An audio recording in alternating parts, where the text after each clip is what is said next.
original PO1 plastic chassis, Losi Trail Tracker, to 124 scale axles.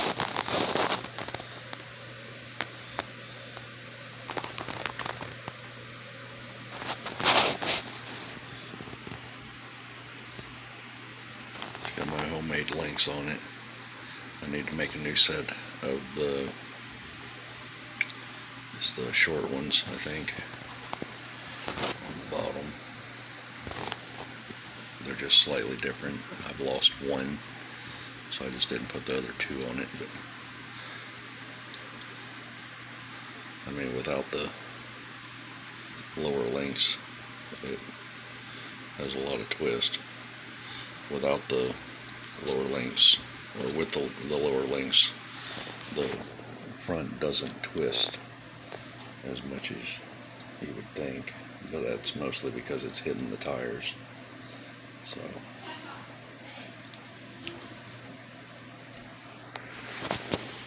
yeah, that's something. Might make a shorter set of links for the rear, bring the rear axle in further, and see if I can scavenge up some kind of body to put on it. Something different. I don't know. Just a thought while paint's drying. I did strip the little die-cast Bronco. I was thinking about, and that was a process, that red paint was insane to get off of that die-cast Bronco. I had to soak it in super clean for it was like 3 or 4 days, over and over, stripping a little bit at a time. It just, for some reason, would not come off. I did rough it up a little bit with I guess you'd say a gentle wire brushing. So if I do repaint it, the paint will stick okay. I'm thinking about making a mold of it, closing everything in with modeling clay from underneath on the inside, close in all the windows, and make a silicone mold of it so I can at least pour a resin body. I would love to have a vacuum formed body of this, but yeah, I'm not going to do that anytime soon. So, and I have a reason for this.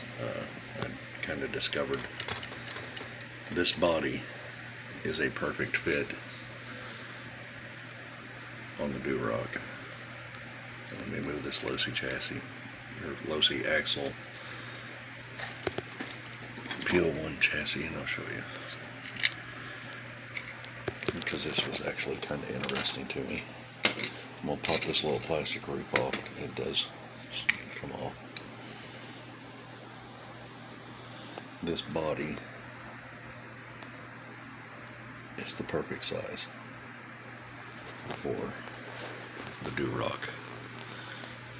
The width is just slightly wider than the Duroc tube chassis. The front and rear will cover it just basically flawless. It is an exact fit from what I'm seeing. I'll have to cut those pegs out, all the mounting points, or like I said, make a mold and pour a thin walled resin body mold. So I don't know. It's a thought. It's 1/34 scale according to the chassis.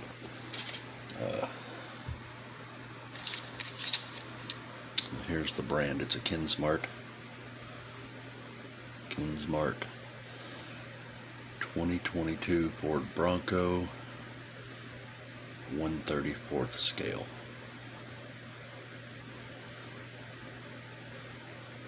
KT5438. So that's the little chassis pan that came with it, came on it, whatever. It had full interior, and on the interior, here's the interior. The seats are laying up here somewhere, but they just pop in from underneath. The wheel arches, the flares, are on here. So the bumpers were mounted to the chassis on little pegs here, and it was screwed on, so it just come right off. All the extra stuff, the bumpers are here. The grill is actually two pieces, and this part of the grill is painted clear. The inner headlight piece is a different type of plastic. It's soft. This is a clear hard piece though, and it's painted, so that's a little different. The windshield, same as the grill, painted plastic. This is the piece that mounts inside these slots here, which is kind of neat. And this is the windshield wipers and mirrors all in one piece here. The whole cowl comes off, so interesting. Spare tire mount, it's just popped on the rear. And I've got the tail lights are up here somewhere. Knocked them off already. I see one laying right there, and they're painted also, but they are clear resin, clear red plastic. I said resin. Get this time. So yeah, I'm thinking about trying to make a decent mold of this. I do have some silicone and some modeling clay, not of this, just this. I'm sure I'd have to glue this down and glue the doors shut before I poured the mold so I don't mess anything up. I might not do it. So, I don't know. Sometimes I think about things and go through the whole process and then not do it. Yeah.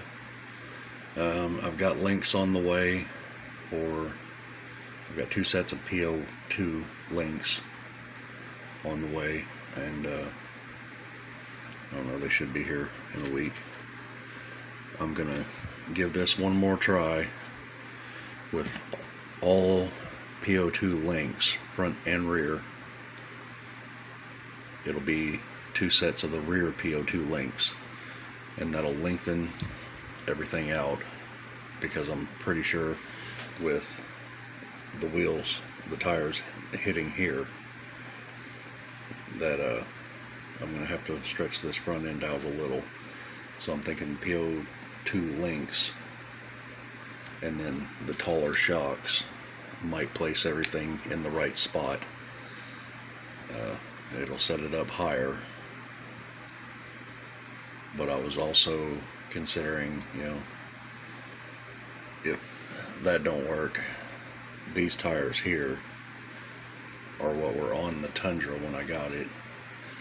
I can stretch these over the 18mm wheels, and they actually don't look bad. They are small. I did have them on it just to see what they do look like, and they have plenty of clearance. They don't look right on it because they're so small, but putting the 15mm ID tire on the 18mm OD wheel does work. Stretches it out just a little bit. It's kind of more like a low profile tire compared to these, but if I can't get these 33s in the exact perfect position, well, the rear's fine, but these front ones, the links just don't work right, no matter what I've done, unless I put the regular shocks on it, and I want it to have a little bit of a lift. So if I can't get this lift to work, then I'm going to go to the next level and lift it higher and see if that'll make things look more proportional. So, but that's just my thoughts. And I did get the old 60s truck painted, and I've got one spot right there in that wheel arch body line where the there's another one back there on right above the back of the wheel arch. The paint cracked, and you can see the white primer underneath. So other than that, I don't know. It came out okay. I'm gonna go over everything with all the door handles and grill and bumpers and window trim and stuff. Everything that would be chrome on a newer model vehicle or black or whatever. That's what I'm gonna do. I'm gonna paint it all black and leave the body green. So, and then this, I've still got to do all the door handles, the gas cap. I just realized I got black paint there. I didn't even mean to do that yet. But anyway, oh, and I've already did a light dip of degreaser on this, I guess you could say, to knock some of the shine down on the red part of the bed here. My intention is to gently wet sand with a light sandpaper, all this red, and get the shiny off. And then I'm going to paint the red metallic, but it's different types of paint, so I've got to let this cure and degas for quite a while. Otherwise it'll wrinkle up again. I'm not going to risk that. But there's fisheye all over it, so it's not bad. I've had worse. But I'm going to smooth it down, knock all the shiny gloss off of it, except for the black. I'm leaving the bed alone. The bed came out horrible too. I know it looks good from a distance, but up close it's horrid. And the tailgate was the worst. I don't know why. The inside, it's just rough. I don't know what in the world went on with my paint. The humidity's been really high too, so but yeah, I'll little by little. This humidity's driving me nuts, because I mean the red is just now where I can touch it on the cab, but that black, if I touch that, and that's 2 days now. It's been sitting there for 2 days like this. But if I touch that black, it literally, it's still tacky and leaves finger marks. So I've been keeping the tailgate raised so it doesn't mess up the red paint at all. Kind of leaving it sitting just like this. And that's about all I do, is kind of roll it around a little bit and look and wait. So yeah, that's it. And carbon fiber chassis, exact length of that body. I'm just mind blown. Yeah. Anyway, I'm gonna shut up. Y'all have a good night.